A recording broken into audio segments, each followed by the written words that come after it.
Good morning all of you. मैं प्रमोद कौशल आप सभी का वेलकम करता हूं अपने यूट्यूब प्लेटफॉर्म सर्वोदय इंस्टीट्यूट पर। देखते हैं 23 फेब की न्यूज ना। देश का पहला क्लाइमेट म्यूजियम कहाँ बनाया जाएगा?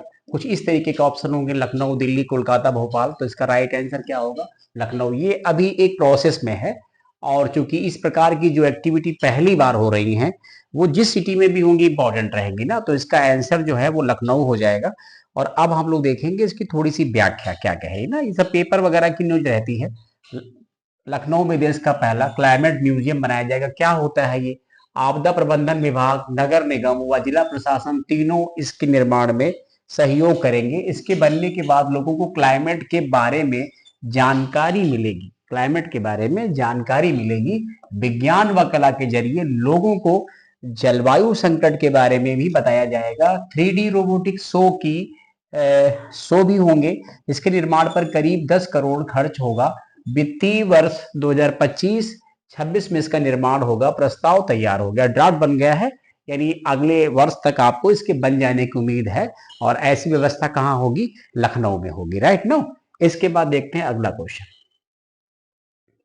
अगला क्वेश्चन हमारा ये है कि Bharatendu Harishchandra life time achievement award देने की घोषणा अभी किस साहित्यकार को की गई है?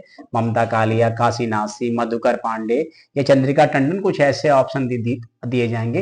राइट आंसर है काशीनाथ सिंह। ठीक है, और इसकी व्याख्या दी होगी कंफर्म। ठीक है, इसके बाद यहाँ पर पॉइंट हमारा क्या है लिखा हुआ है?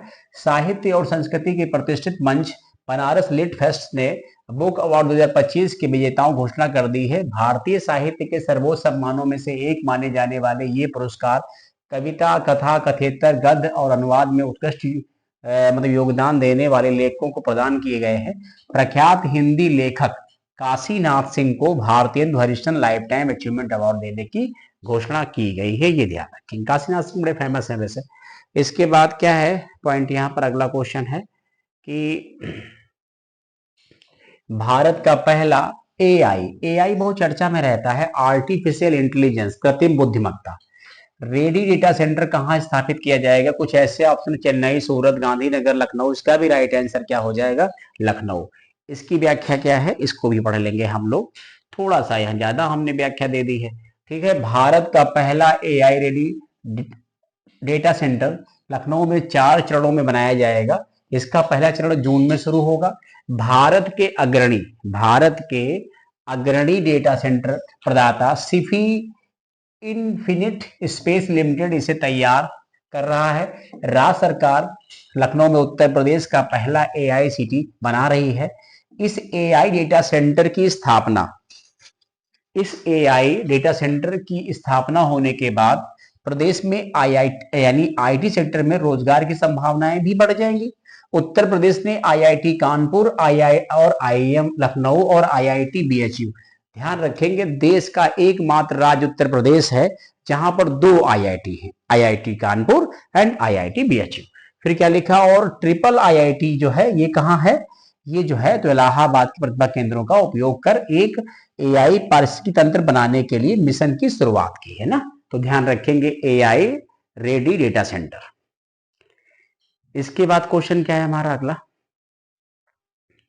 अगला क्वेश्चन है कि अभी हाल ही में किस मतलब जनजाति ने अली ए लोगोंग या लिगोंग उत्सव मनाया है? गारो, मिसिंग, भोटिया, भील। इसका राइट आंसर है मिसिंग जनजाति। असम की मिसिंग जनजाति ने अभी इस प्रकार के सांस्कृतिक और कृषि कार्यक्रम को प्रस्तुत किया है। ये एक प्रकार का नया कृषि चक्र का प्रतीक है। और चूंकि इसमें जो अली ए का मतलब होता है, इसका होता है मतलब बीज, ठीक है, और लिगोंग का मतलब होता है बुआई, तो इसका मतलब है बीज बुआई का चक्र जो शुरू होता है फसलों में, उसकी बात करते हैं। इसके बाद अगला पॉइंट हमारा क्या है? अगला पॉइंट है हाल ही में पूसा कृषि विज्ञान मेला 2025 का उद्घाटन कहाँ किया गया है? ऑप्शन इंदौर, नई दिल्ली, अहमदाबाद, नासिक। राइट आंसर इसका नई दिल्ली में होगा। और अब पढ़ लेते हैं यहां पर इसकी व्याख्या। ठीक है, व्याख्या ये है कि 22 से 24 मतलब फरवरी में, 22 से 24 फरवरी में 2025 के मध्य इसका उद्घाटन कृषि मंत्री शिवराज सिंह चौहान ने किया। इसका विषय उन्नत कृषि विकसित भारत, ठीक है। इसका आयोजनकर्ता कौन है? भारतीय कृषि अनुसंधान संस्थान है, राइट।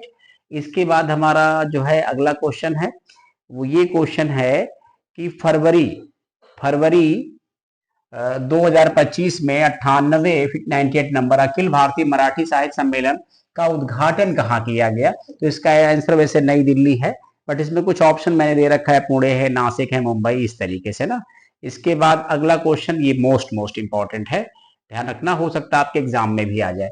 अभी हाल ही में प्रधानमंत्री नरेंद्र मोदी को किस देश के राष्ट्रीय दिवस समारोह मुख्य अतिथि के रूप में आमंत्रित किया गया है? इसके ऑप्शन मालदीव, श्रीलंका, मॉरिशस, नेपाल। तो राइट आंसर क्या हो जाएगा? मॉरिशस, है ना। अब बात करते हैं क्या कहानी है।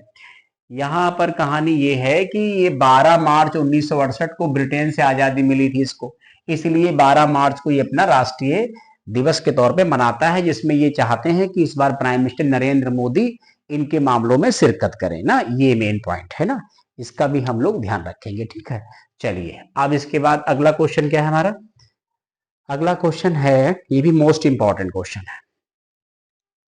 हाल ही में 2025 के लिए किस देश को बंगाल की खाड़ी कार्यक्रम अंतर सरकारी संगठन का अध्यक्ष चुना गया है?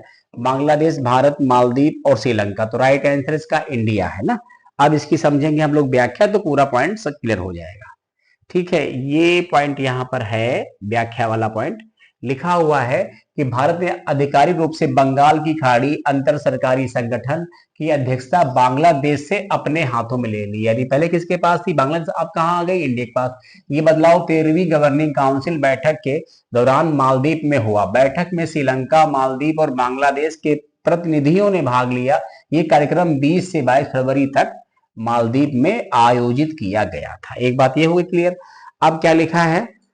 अब यहां पर इसका जो है तो फुल फॉर्म है, और ये लिखा है कि Bay of Bengal Programme Inter Governmental Organisation 2003 में ये बना था। इसका मुख्यालय चेन्नई, तमिलनाडु में है। इसमें शामिल देश कितने हैं? 4 हैं। एक भारत है, एक बांग्लादेश है, एक श्रीलंका है, मालदीव है।